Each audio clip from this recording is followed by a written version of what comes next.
If you feel uncomfortable, if you feel unsafe, if you feel horrible when you are talking to your grad advisors or your faculty mentors, it's important to trust your gut. How you feel is totally important. And oftentimes we may convince ourselves that things aren't that big of a deal, or that we shouldn't be worried, or that we should just tough through it and stick it out to make sure we graduate. But when it comes down to it, faculty mentors and advisors have way too much control over our lives to deal with toxicity. And a lot of times that toxicness that comes from faculty can harm us in more ways than just our academic progress. So today we are continuing our part 2 of red flags when dealing with faculty mentors and advisors, so you know if they're toxic, when to get out. And the first important thing that I want to include in this second part is that if you look at your faculty mentor and advisors and all of their advisees or mentees are burnt out, exhausted, high-strung, unhappy, then that's probably going to be foreshadowing what your experience with them is going to be like.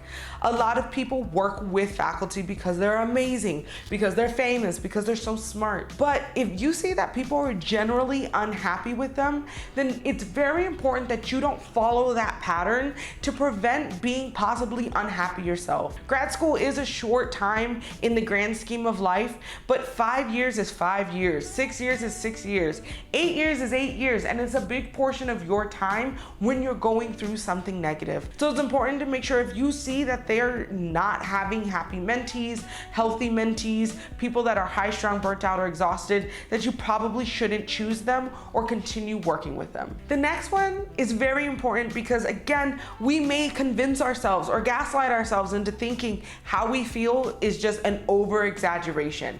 And even if that's true, it's important to trust your gut. And that's why if you feel uncomfortable, anxious, unsafe, or any other strong negative feelings every time you interact with your faculty mentor or a faculty advisor, you need to get out as soon as possible. Even if it's a made-up thing that your brain has created and you want to work with this person because of whatever reason, you need to trust your stomach. You need to trust your heart and recognize that sometimes there's a reason you feel uncomfortable. It may just be that y'all don't have good communication or good working styles that are incompatible, and that is okay. It is okay to find other faculty that are more compatible with who you are or who you want to be. That doesn't make you kind of uppity, it doesn't make you selfish, it doesn't make you full of yourself, but instead it means that you are respecting your boundaries, respecting your feelings, and also low-key respecting that faculty, because I bet if they're making you uncomfortable, anxious, or upset and they're unaware, they probably won't feel good to find out that that was your entire graduate process. So instead of making yourself uncomfortable or deal with somebody that's making you uncomfortable, anxious, or unsafe, or having a faculty continuously participate in this system, you should just find somebody that's more suitable with who you are and how you're feeling. Faculty are also our lifelines to the professional world. And this is important because if you have a faculty that is not helping you network and build connections, then they're not really invested in your success post-grad. And that can feel a little harsh or like an exaggeration, but hear me out. Faculty are your guides into full professorship. But if they're just keeping you under their wing, following you or them as their little clone, or trying to make you a mini them, and they're not encouraging you to make connections, they're not helping you find other faculty or graduate students that are like you, then they're keeping your network small and thus maintaining power over you and your future opportunities. You don't want your faculty advisor and mentor to be the only person that can help you out.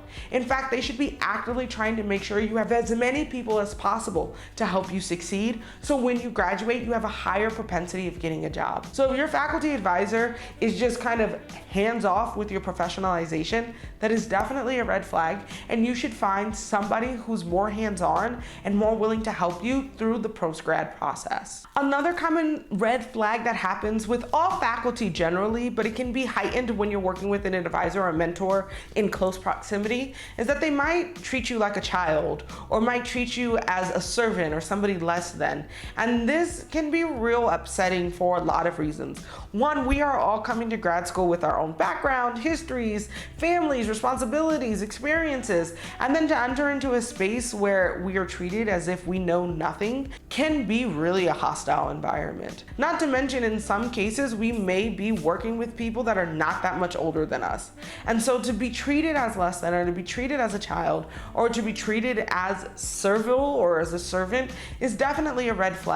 Again, like I just got done saying, faculty are supposed to be building up their future colleagues. They're trying to help you become future academics, future scholars. And so once you become a scholar, you're all on the same playing field. But if they see you as less than, then that means they're less interested in helping you develop your skills and prepare you for the professorship or prepare you for post-grad life. And they're more interested in stroking their own ego, maintaining power over you, or keeping you as a graduate student for whatever weird reason. So it's important that you recognize if they're not approaching you as somebody with value, as somebody with dignity, or as a human being that is an adult, then it's definitely a red flag and you have every right to go find somebody else to work with. Which is a good segue into the next one. If your faculty advisor or mentor is full of themselves, get out. Because really a lot of these people aren't really going to be as interested in you or your research project, which is one of the red flags that I said in the part 1. Instead, they're going to be interested in making mini clones of themselves, which can be helpful if that's who you want to be. Then you know you have a path in academia where people will respect that lineage, that heritage, whatever. But if that's not what you want,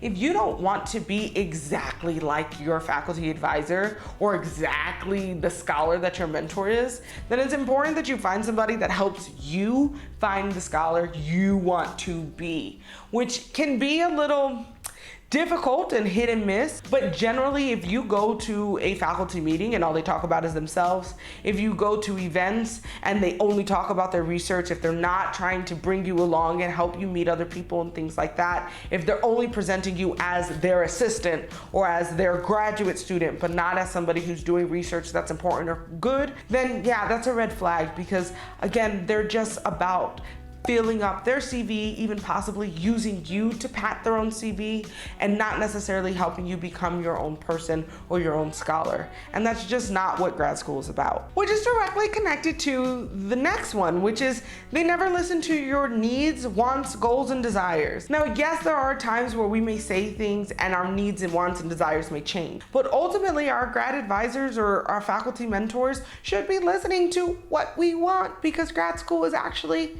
about us.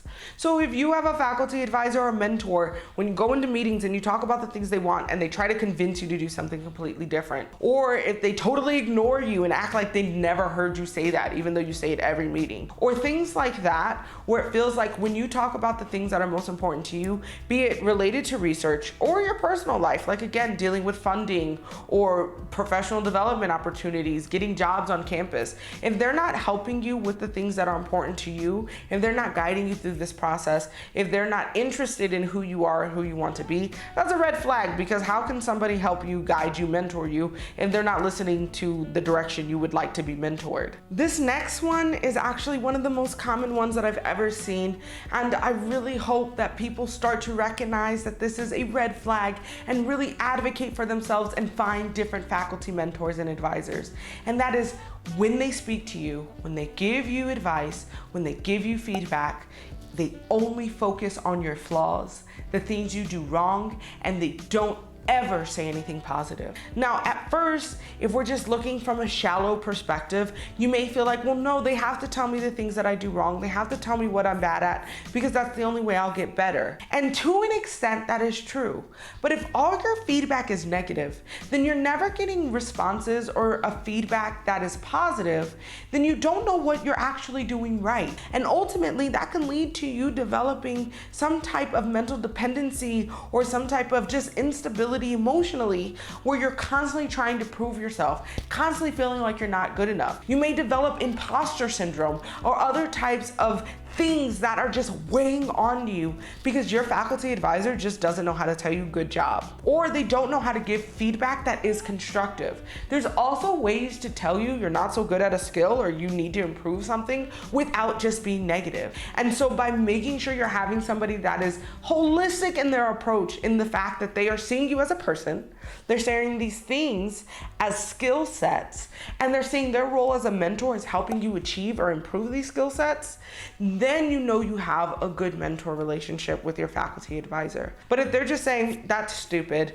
oh, you always do this so wrong, or this isn't your strong point, you need to get better at it, but they give you no information on how to improve, why it's not a good idea, how that could be done better, then you should see that as a red flag and look for a faculty member that is more invested in helping you develop, because that is their role. They're here to help you develop. Which is why videos like this are super important, because if you are working with faculty that are not doing the things they're supposed to, if you're not somebody who has like a long history of family in academia, you will have no idea what's normal and what's not normal. And so it's important that I say this now. If you don't feel good in your relationship, it's not normal. Your mentorship, your advisorships, all of these relationships within your graduate process should not be negative. And academic hazing, being treated poorly, being discriminated against is common, but it should not be normalized. And it's important that you recognize what are your boundaries so you can better prepare yourself to craft a graduate experience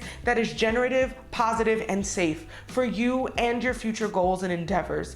Which is why I have an entire playlist about grad school frequently asked questions and PhD basics that I would encourage you to watch. If you found at least 2 things useful, hit the thumbs up, because this helps YouTube move this video in front of people who may also need this information. As always, your support, your views, your likes help a small YouTuber like me continue to grow. So I want to thank you so much for watching. Thank you so much for subscribing, and I will see you next week.